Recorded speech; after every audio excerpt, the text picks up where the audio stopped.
Shoutout kay Humans. At ito na nga, share ko lang sa inyo yung pinagjajagingan ko. Nakalagay dyan, Maple Grove. Malapit lang yan dito sa amin.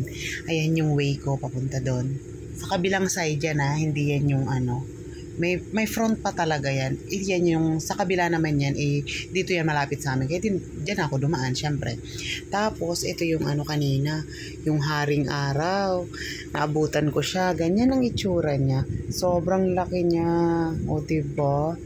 Galit na galit. Tapos, ito naman yung may nasa, malapit na ako niyan doon sa mismong yan yung view niya. Ang ganda, diba? Ang ganda ng mga landscaping. Tsaka yung mga halaman, buhay na buhay, 'di ba? Ayan, yan yung niya, view niya. Tsaka natuwa ako dito, vinidyohan ko lang itong mga damo yan, na tapos nabubuhay siya pag summer. 'Di ba ang ganda niya tignan?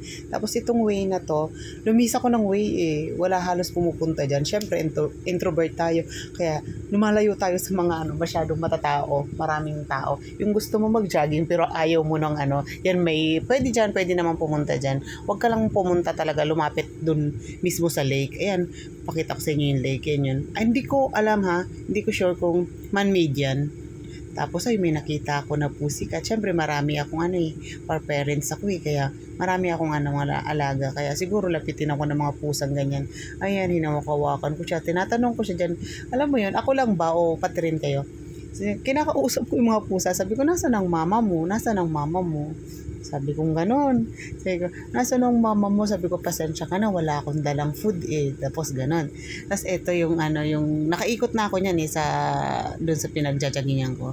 Diba? Lakas maka BGC, ganda no. Yan, social-socialan. Tapos binaba ko na yung camera ko. Tapos ito yung way ko, pauwi na ako niyan.